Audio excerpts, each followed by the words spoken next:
Mesdames, mademoiselles, messieurs, bienvenue à Metro News. Voici les principaux titres qui seront développés aujourd'hui. Selon le porte-parole de la police nationale, le commissaire Gary Desrosiers, 3 policiers ont été tués dimanche dans une embuscade tendue par les bandits à Thomassin 32 en marge d'une opération contre les gangs. Le groupe paramilitaire russe Wagner souhaite intervenir en Haïti en vue d'aider le gouvernement à combattre les gangs, selon des médias américains, d'après la fuite de certains documents du Pentagone. Des mandats d'arrêt ont été émis à l'encontre de 2 membres de l'Église épiscopale dans le cadre du dossier de trafic d'armes et de munitions.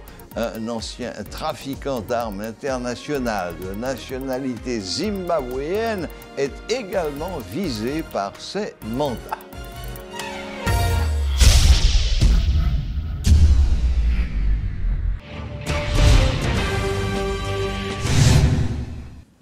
Le Premier ministre haïtien Ariel Henry qualifie d'acte barbare l'assassinat de 3 policiers dans le quartier de Thomassin.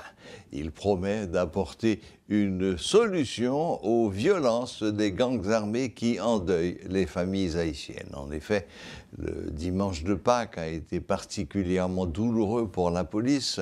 Les bandits ont infligé une lourde défaite aux forces de l'ordre dans le combat pour reprendre le contrôle de ce quartier de la région métropolitaine. Les 3 policiers ont été tués à bord de leur véhicule par des bandits retranchés sur le toit d'une maison.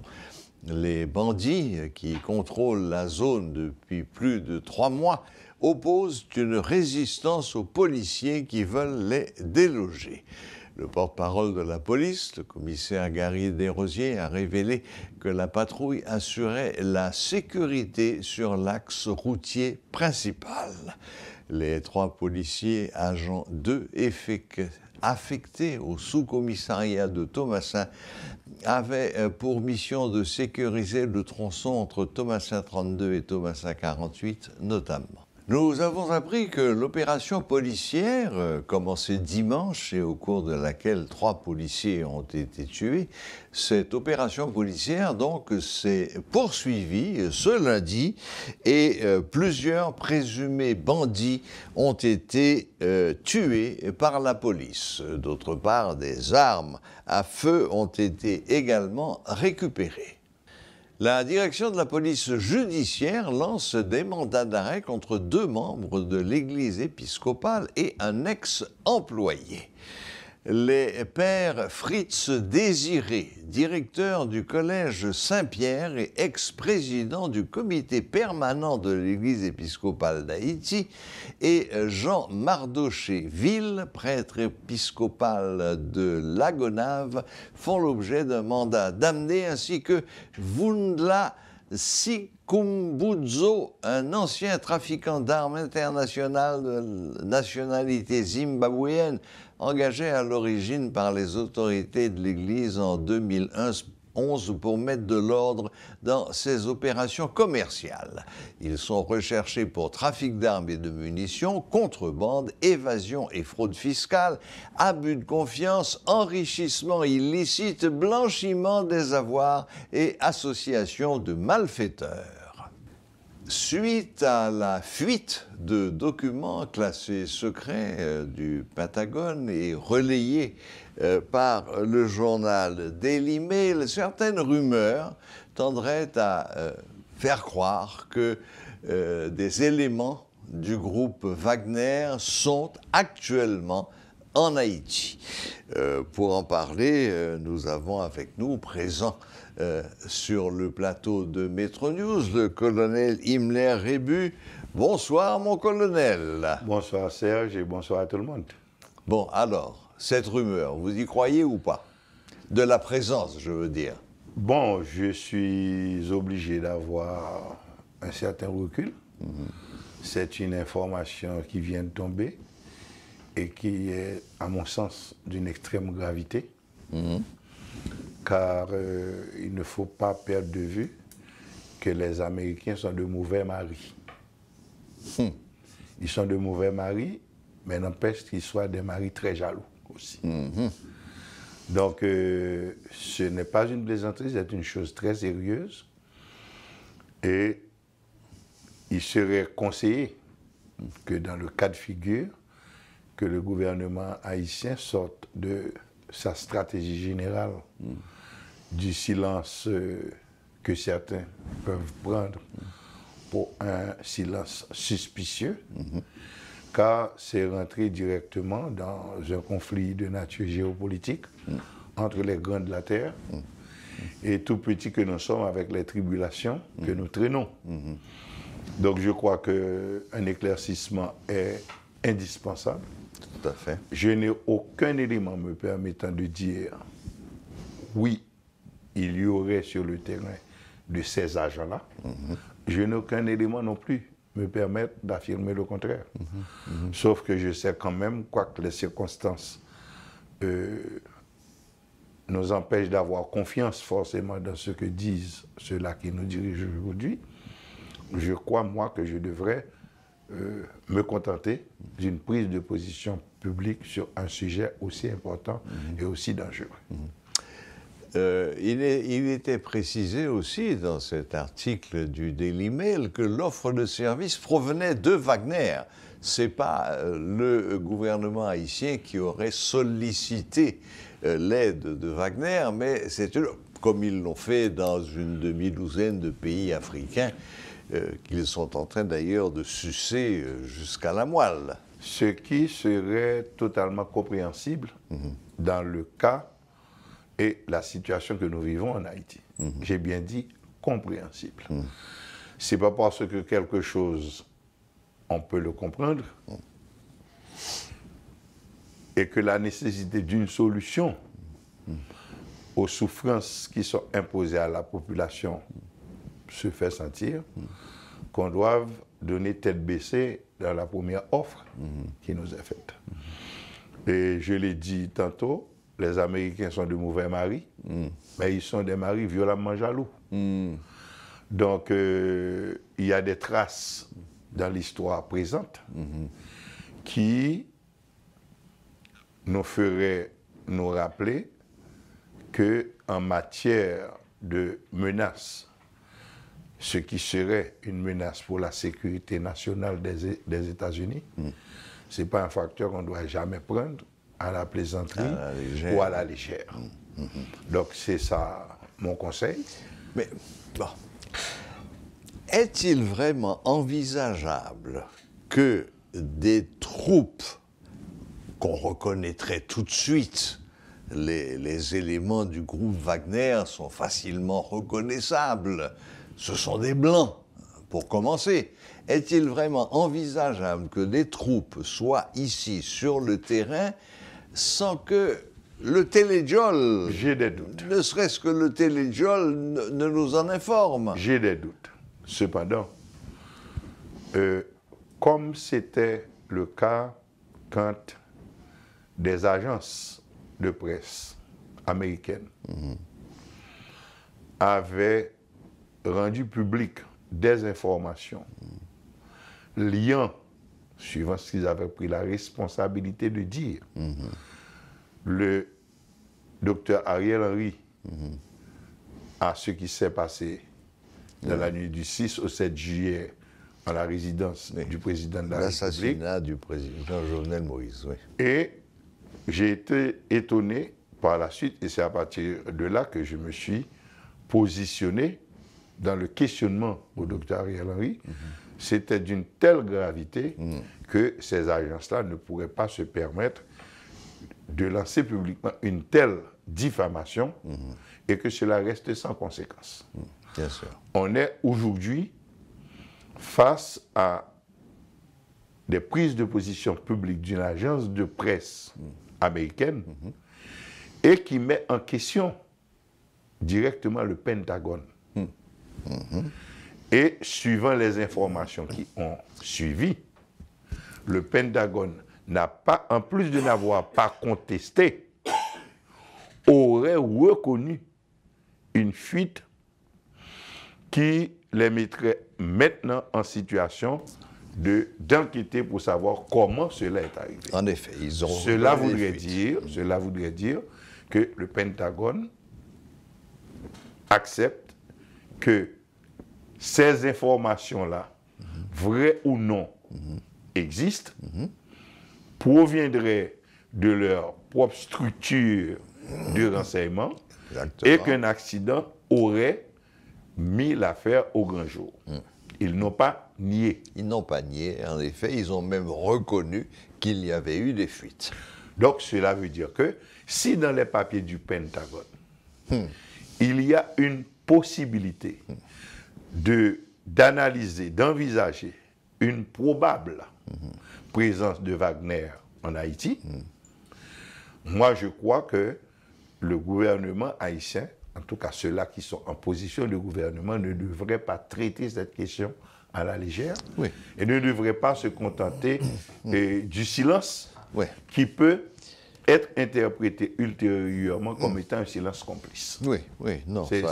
C'est trop sérieux. Absolument. Parce que c'est quelque chose qui mettrait directement en jeu à la fois le prestige, je ne dis pas la sécurité des États-Unis, mais quand même, ce ne sont pas des amis des États-Unis qui seraient à leur porte et en Haïti. Et on ne vient pas jouer dans l'arrière-cour des Américains sans conséquence. Bon, maintenant, précisément, essayons d'envisager les conséquences. Quelles pourraient être, au cas où cette nouvelle serait confirmée, qu'il y aurait en effet une présence de Wagner sur place, quelle pourrait être, selon vous, la réaction des États-Unis? Est-ce que cette éventualité serait en mesure de pousser les États-Unis à en faire un peu plus pour la police nationale, par exemple? N'oubliez pas que j'ai dit tout à l'heure, Serge, que les États-Unis sont un mauvais mari.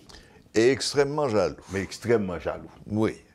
Un mari qui est d'abord mauvais, qui ne prend pas bien soin de sa femme, de son foyer, et qui en plus est jaloux, donne toujours et forcément dans la bêtise, dans la réaction violente. Je me souviens que le président Jovenel Moïse avait pris l'initiative d'une certaine sortie vers la Turquie, qui le rapprochait ensuite de la Russie. Et il était même allé à recevoir l'accréditation d'un ambassadeur russe en Haïti. Ça n'a pas pris longtemps après pour qu'on arrive aux événements malheureux qu'on a connus. Je ne porte pas d'accusation, mais je vais constater dans une analyse comparative, et c'est là que j'ai sorti l'image du mauvais mari, mais qui est extrêmement jaloux, qui réagit toujours violemment, par la bêtise bien sûr, mais c'est le mode opératoire, c'est le mode de réaction. D'autant que la situation haïtienne, quoi qu'on dise, quoi qu'on pense, met les États-Unis dans une situation d'embarras public. Nous devons reconnaître que le docteur Ariel Henry, qui est là, qui ne peut pas donner les résultats attendus, est quand même le produit d'une décision de l'international. Il y a des gens qui diraient avec beaucoup d'intelligence qu'il a été choisi par le président Jovenel Moïse, oui, mais il n'a pas été encore placé en poste suivant les règles de l'administration publique haïtienne par le président Jovenel Moïse. Donc, il y a eu une opération du Saint-Esprit qui a fait qu'on l'a substitué au docteur Claude Joseph, qui était le premier ministre démissionnaire et qui restait premier ministre jusqu'à l'instant où son remplaçant aurait pris officiellement charge, ce qui n'était pas le cas. Donc, il y a beaucoup de sensibilité sur la question, mais au-delà de tout ceci, il y a la souffrance de la population haïtienne. La nécessité. Il y a beaucoup de gens qui vont vous dire, ah oui, mais autant que Wagner vienne, sans peser les conséquences d'une telle approche Oui. et sur d'autres tribulations beaucoup plus dures que nous serions amenés à endurer. Mais là encore, il appartient aux États-Unis, qui se trouvent dans un plein scandale, d'abord de fuite de documents classés au niveau du Pentagone, ce n'est pas une petite affaire, et qui devront de toute façon réagir. Et je crois que la pire position qu'on puisse occuper dans un paysage politique, c'est de devenir un obstacle. Et je crois que le docteur Ariel Henry, par action ou par omission, a beaucoup travaillé pour devenir un obstacle, pour être un obstacle. Aujourd'hui, qu'il le veuille ou non, tous les malheurs de la République lui tombent sur le dos. Lui sont reprochés. Lui sont reprochés.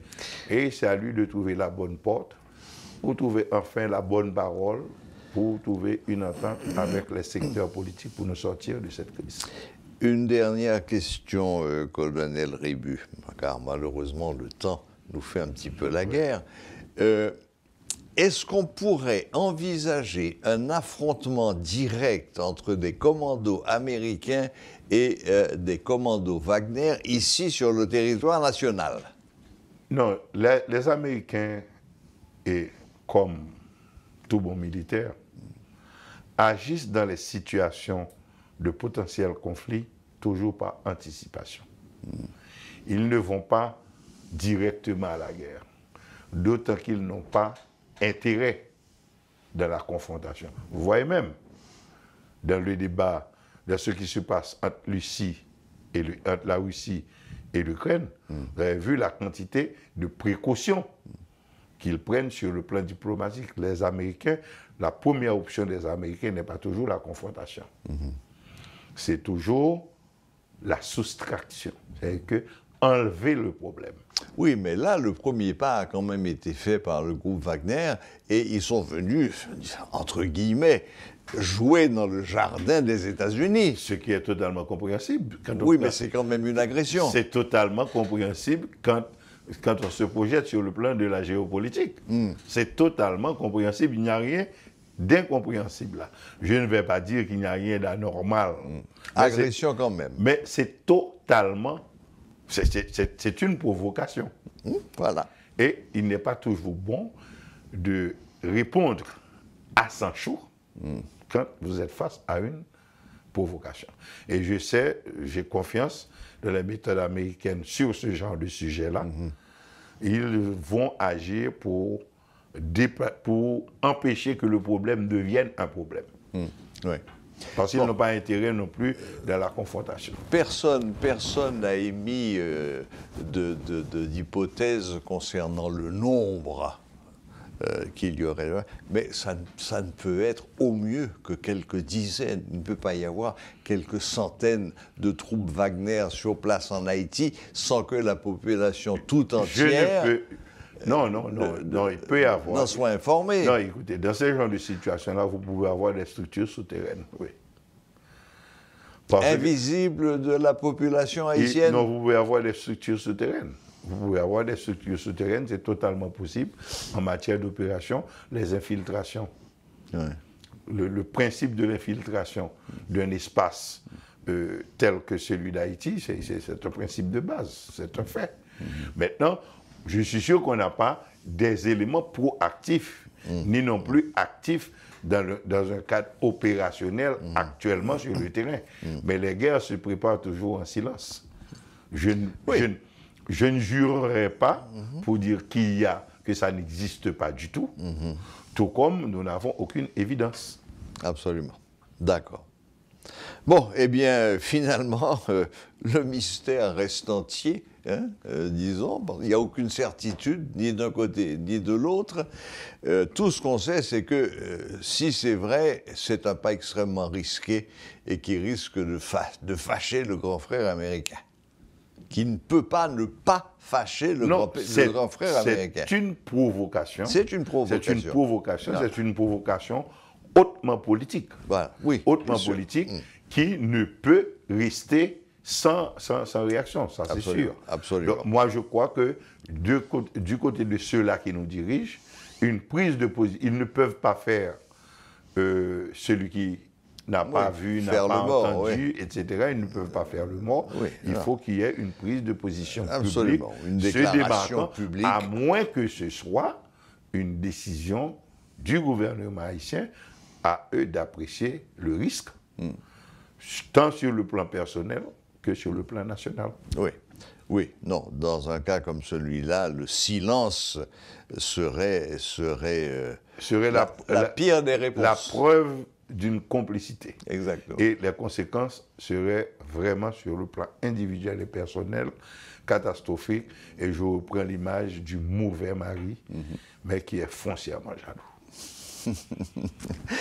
Merci infiniment, colonel Rému, d'être venu jusqu'à nous pour nous donner votre opinion d'expert sur cette question. En conclusion, on en est encore à des supputations, aucune preuve n'existe, ni d'un côté ni de l'autre. Mais des fuites acceptées par le Pentagone sont un élément important qu'il faut prendre en compte. Sont un élément fondamental, absolument. Merci infiniment, bonne fin de journée et à très bientôt. Ça a été un plaisir.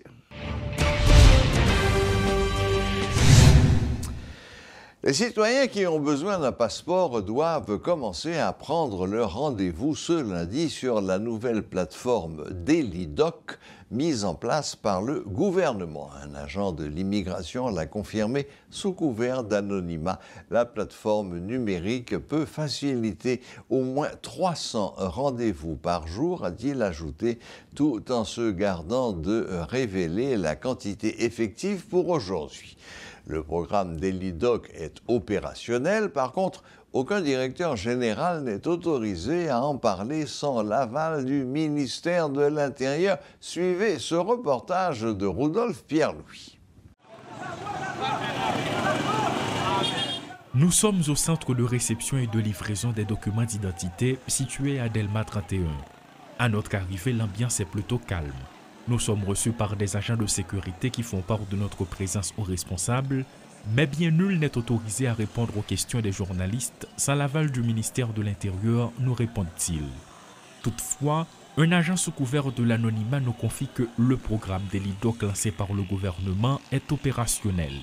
Les premiers demandeurs se sont rendus à leur rendez-vous ce lundi. Par contre, il n'est pas en mesure de communiquer des chiffres pour évaluer leur nombre. Il révèle que la plateforme permet de prendre jusqu'à 300 rendez-vous par jour. De notre côté, explique-t-il, cette disposition commence à avoir de l'effet. Les attroupements ont diminué considérablement, ce que nous avons pu constater lors de notre passage. Impossible pour qui que ce soit de venir sans avoir fait une demande préalable sur DailyDoc, rappelle-t-il. D'autres faits qui attirent l'attention, ce sont les facilitateurs qui se plaignent hors micro de se voir privés de leur gagne-pain.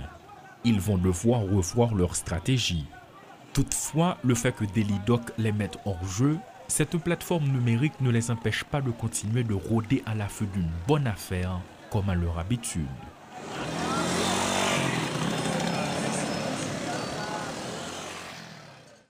Le nouveau programme DailyDoc lancé par le gouvernement permettant ainsi aux demandeurs de services de prendre les rendez-vous en vue d'obtenir leur passeport est déjà opérationnel. Un agent de l'immigration l'a confirmé. Cependant, aucun d'entre eux n'a le droit de piper mot sans l'aval du ministère de l'Intérieur. Et en ce qui concerne nos différentes démarches auprès de cette institution étatique, en vue d'avoir plus d'informations sur ce nouveau programme dénommé DailyDoc, elles se sont révélées vaines.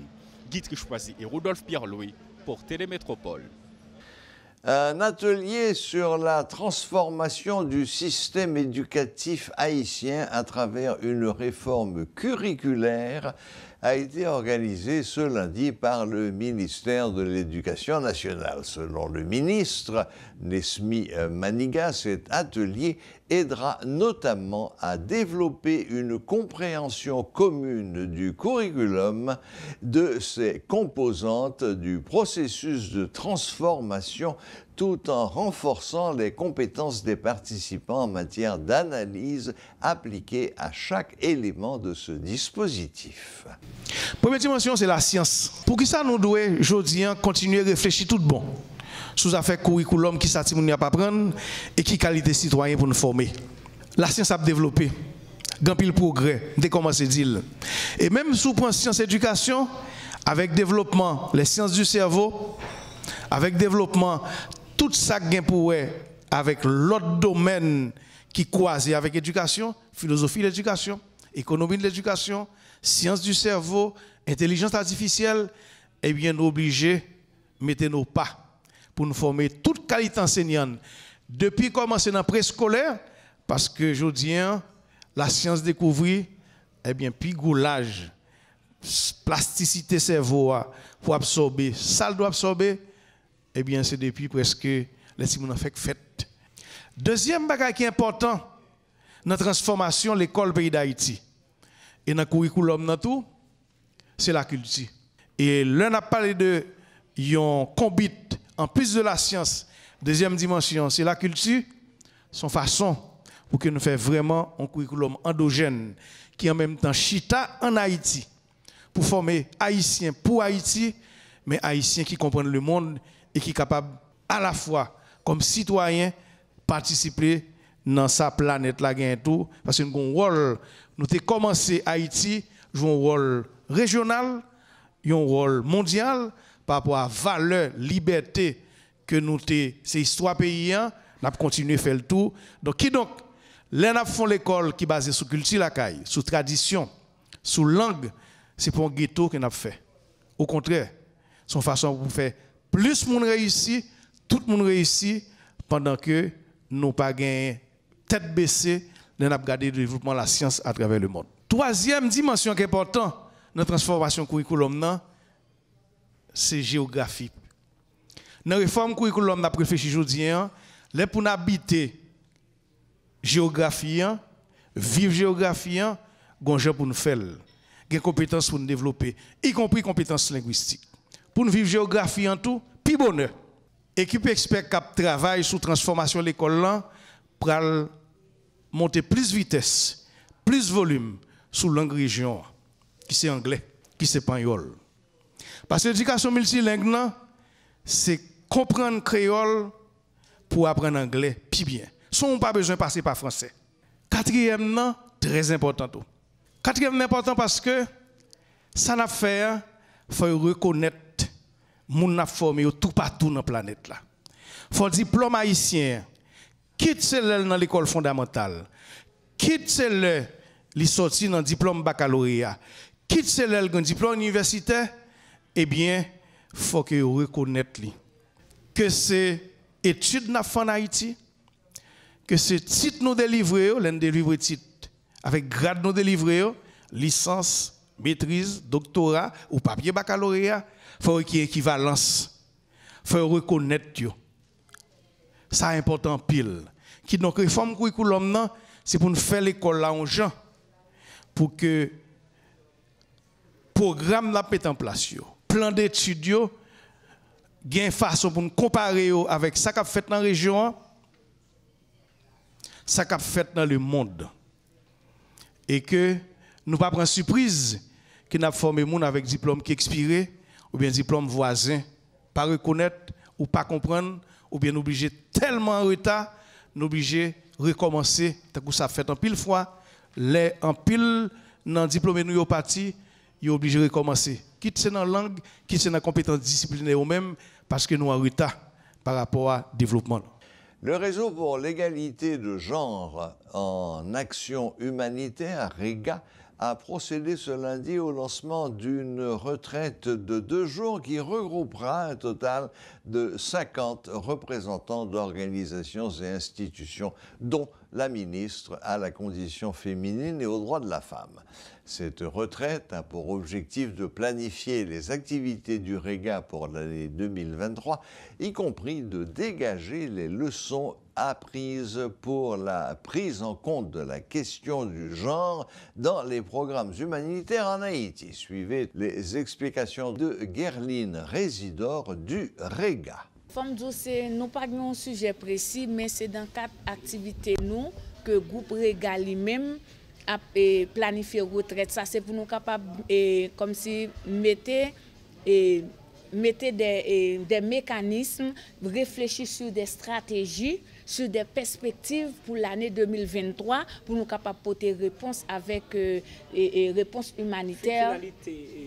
atelier ça sur 2 jours, vraiment c'est qui ça en résumé? C'est qui ça, c'est premièrement former membres Rega, parce que Rega lui-même, il y a en pile organisation de femmes là-dedans, il y a des représentants d'institutions, et c'est former sur question qui moyen, ou des mécanismes, ou des stratégies pour être capable de connaître qui type d'activité qui est approprié avec la conjoncture là.